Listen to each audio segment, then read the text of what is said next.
Hey guys, Rob from AST here. So every week I feel like I come to you with topics about, the radio show or insurance or always something that's going on. And I want to take a second and actually talk a little clinical, talk about some ABA. And one of my favorite things about ABA, one of the things I'm most fascinated in, is something called self-management. And that may be a buzzword you've heard from the people you're working with, from people in the community, but I hope it's something that you have heard about because it's one of the best treatments, one of the best programs for a child with autism who's starting to get a little bit older, getting into those adolescents, and especially for a child who is now in those early teen or teen years. Because what self-management is all about is it's about independence. It's about taking this emphasis off of having an adult right by my side, or even taking the emphasis off of an interventionist right by that child's side, and putting all the onus on the individual, on the child. We're teaching self-regulation. And one of the coolest things about self-management is we teach the kids to self-record and track their own data, take more ownership over their own behavior, and have them start to recognize this is a good behavior and this is a bad behavior. And it starts with the basics. Discriminate. Did I do the behavior? Did I not do the behavior?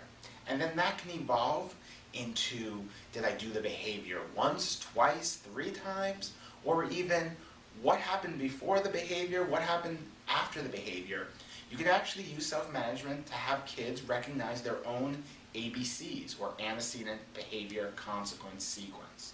If you've had ABA therapy before, you know exactly what I mean about the ABCs. But all of this leads to fading me out, fading the interventionist out, so that way this child can be more independent and more self-sufficient, because that's really our goal. Our goal is to get out, because when we're out, it means the child's succeeding, the child is independent, and most importantly, self-management helps generalize skills. We can use it in multiple settings, and that's the ultimate goal, because that's what really allows us to fade out our intervention, and that's what really indicates whether the child is truly independent. It's not just when I'm there, but it's when I'm not there, and then all the different places I can't be at. Is that skill independent? Self-management teaches all of that. You can do it in a ton of different ways, in a ton of different fashions, and the best way to do it is include the child. So if you're doing a self-management program right now, and you're watching this, incorporate your child's feedback into the program.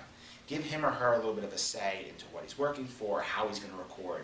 Pen and paper, maybe it's a token board, maybe it's a little clicker, you name it, there's probably 20, 30 different ways you could do it.